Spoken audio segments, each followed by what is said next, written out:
So the next step is this comes with a code that you can set. 32 different combinations it says, and then you have to line up that code with the one in here. And it says it's factory set to one thing and not to use it. See, when I pull this open, this is the handheld remote, and I see something on here, do not use current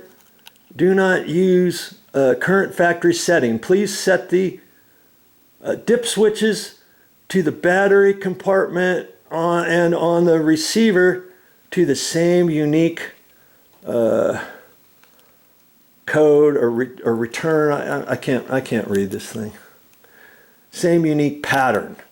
Okay, so see here they are here, and then I'm going to have to go outside and look at them, and that's the best way to look at things really super small, because it'll have numbers on it, 1 2 3 4 5, and this one should have numbers 1 2 3 4 5, I believe, and they're all set in the downward position. Then you take a little screwdriver, maybe 1 is set down, 2 you get up, 3 you get up, 4 you can leave down, 5 you can leave down.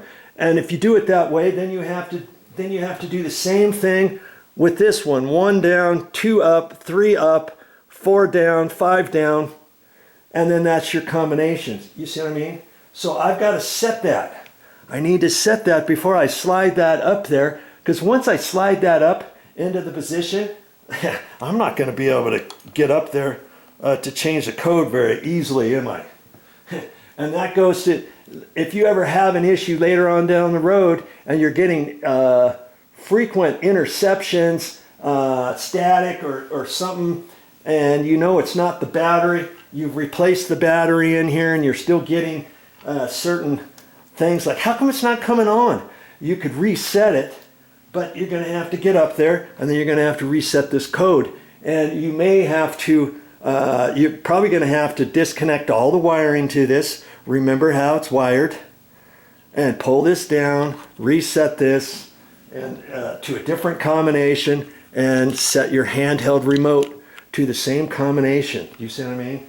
So I got to do that first, because my next step is I need to hook this up and start wiring this all up way up high there. Okay, so hey, one step at a time. You're doing it. So now I'm going to get up there. Well, before I get up there, I've got to do my code, right? I'll do my code. I'm going to take that outside. Trust me, when you take this outside, it's way easier to see all these numbers. Even if I take it up to the light, I got to squint and look down there and see if I can see all those. And if I go outside, I don't have to squint as much. And then I'll set those according to whatever I want. I don't even have to know exactly what they are after I get it reset, because it doesn't matter at that point, right? As long as I get those two set and not the factory setting. Factory setting is all one way. I think they all have it on 1 facing down, on 1 facing down. And so they always recommend don't leave it on the factory setting. Okay, and so when you change the code on this, you have to change the code on that to match that. You see what I mean? Okay, so I'm going to do that next, and then I'm going to read the directions on the lighting kit and look at that, figure out all that kind of stuff. Get this mounted up there. I'll show you a little bit of my progress as I go. The sun is fading. It's getting kind of dark in here. And you're not going to be able to see me really do much wiring way up high anyways. I've already told you how I'm going to do this. And on this, it'll say exactly, this is power to your junction box up there. This is power to the junction box. Those two are going to be hooked up to the black and white wire that's coming down from the ceiling that I installed. Okay, and then you've got 3 wires coming from the ceiling fan motor that came up there with the knuckle. You're going to have a black, white, and blue. And on this side, you got the black, white, and blue. Boom. You're going to hook up that to that. You're going to hook up this to the power that's up there. You're going to hook up all the grounds together. And then you're gonna have to put your mounting screw back up there, hold your mouth just right, tighten those up, get a small little screwdriver up there. And sometimes my small screwdriver, I have a stubby screwdriver shorter than this, you know, maybe from here to there. I could use that, but see, this one, I'm not going to be able to get that other screw up there all the way. I'm going to have to do it with my fingers. Hope I don't drop it or anything. And then usually what I do is I just what do? I think I get a pair of pliers and just tighten the screw up with the pliers, you know, after I get it hand tight, and do that once or twice instead of a stubby screwdriver, and then it's all about getting the bottom kit together, okay, and your handheld remote will come with a new battery, and after I change the code, I'll put the battery in there. And then, as I showed you before, it comes with a little holder. See, here's the holder. And you can install this on the wall or not. And I'll probably, if I install it, I'll probably install it right there. That way, when the handheld remote is on there, it's kind of lined up with the light switch, with the wall switch. Let's just show you what I would do. Okay, I would put that in like that. Okay, and I would, if I wanted to install it, okay, and then I would have to figure out about where I wanted that. I could have it way over there, I could have it there, I could put it wherever. And I might want to line the bottom with the bottom of the cover plate. And so I know that bottom just has to be lined up. And then eyeball that, poke a couple holes with my scratch awl, boom, boom. And put the screws in. Those little screws are really super small. And they're just going to go into the drywall. And just snug them up.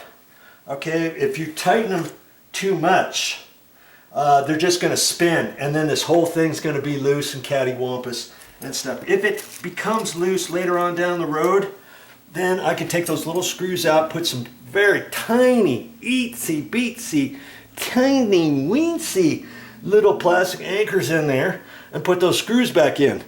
But see, there's only enough, you can only put a big enough screw in there to fit that, because you still need it to slide through there. In fact, it's got some nibs. It's got some nibs on there. So in reality, when it fits down there, the only screw that has to be flush is this one.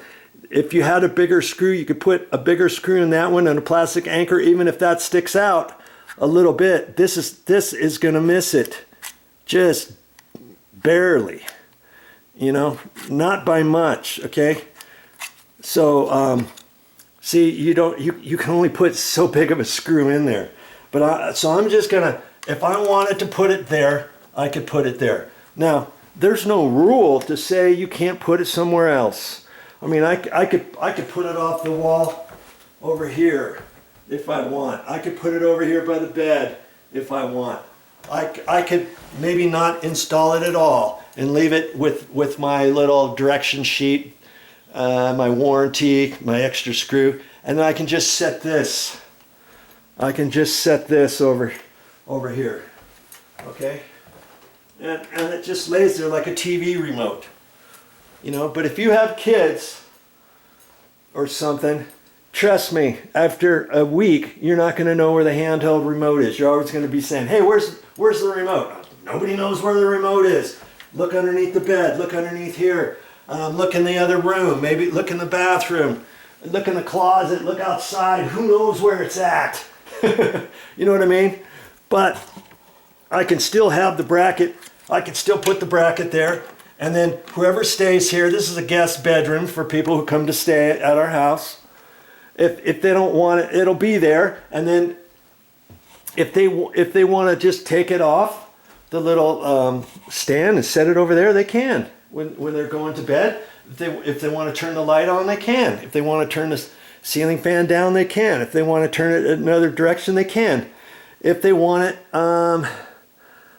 if they want it on for 1 hour, there's a 1 hour button here. You can press that. There's a 3 hour button. Here's a 6 hour button. So all handheld remotes are slightly different. That's pretty slick. If you want the ceiling fan on for 3 hours and you want it to be turned off automatically, press the 3 hour button. Then you don't have to worry about that ceiling fan going on 24 hours a day. You know, you come home after a weekend somewhere and you find out, oh, nobody turned the ceiling fan off and it's been on continuously 24 hours a day for the last 3 or 4 days. Good way to run it into the ground, maybe. Okay, so you're gonna know exactly how to do this. Okay, once I get all this hooked up, I'll turn it on for you and I'll show you the different things. It's got the light thing on there, and you can turn the light on, off, or it dims it. You want it dim, fine. You want it halfway up for reading, or you want it full for reading. When you get done reading, you want it dimmed for ambiance. So you can do that. If you want it shut off all the way, you can do that. There's all kinds of stuff. You want to reverse the fan blades for the winter, and you can do that. If you don't want the air to blow directly down from a ceiling fan, you can run it the very opposite direction, and then it's going to throw the air. It's going to suck the air straight up, and it's going to throw it against the ceiling, and it's going to throw it against the wall, and then the air is going to come down on the wall. It's going to come over here. It's going to come over here. It's going to come over here. It's not going to come straight down. But if you want the air to come straight down, you can press the button reverse again, and it will go the opposite direction. And I think it's this way. It's this way, like that. Is the one where if you're standing underneath it, the air is blowing directly on you, and that's the one you'd use for summer. Okay? And so you can do that, right? You can do it however it turns you on. But you can do all that with that handheld remote. Okay? So this video basically is pretty much done, other than me hooking everything up. And like I said, I'm not going to show you how to hook any more up. I'm going to show you the final results, and that's about it. I may have to, you know, the sun is on the other side of the house now. I don't have much light in this room without that. Okay, once I turn this on, you'll see the light. I've got my construction light here, my extension cord. I may have to set that up just to show you a once over. Okay, this is what it looks like. This is how the handheld remote's supposed to be working, and all that kind of stuff. So you can see that, in fact, okay, yeah, I guess VideoJoe does know. Ha, ha, ha. Okay, so, hey, do yourself a favor. Start doing things around your house. Save some money. Look at my channel. Go to my main YouTube channel page. Click on playlist. I got maybe 50 different DIY topics on my playlist that are the videos that I have that I've ever put on my YouTube channel will be in those different playlists. If you want to look at all the electrical stuff, and that's all you want to learn, click on electrical, and you'll have all of them. They're not going to be in order, but they'll be all in one place so that you can see them. Okay, same thing for my drywall, same way for the plumbing, same way for the ceiling fan, same way for you know, painting, whatever it is that I've got topics on. I'll be showing you different things, and if I post it, I think you can do it. Okay, remember that.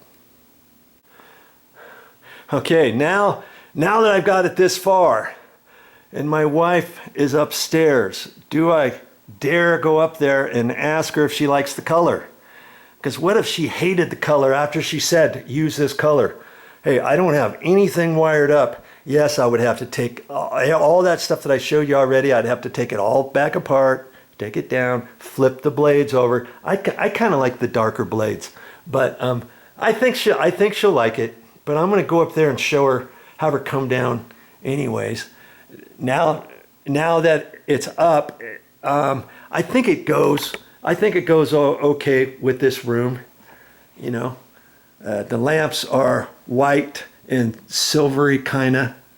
and the little nightstands are silvery. You got this white thing here, you got white here, you got this silver mirror thing here, you've got white doors and frames, you got silver handles, here's silver, here's the same pewter type. I say it's pewter, I don't know if it's that or not.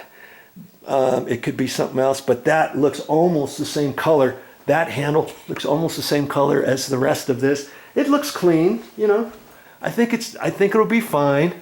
And if she likes it that color, we'll leave it that color. And I might be able to talk her into the next bedroom, flipping the blades over and having them black, even though they're the same light fixtures or ceiling fans. It'll just make it look different, you know. But we'll see.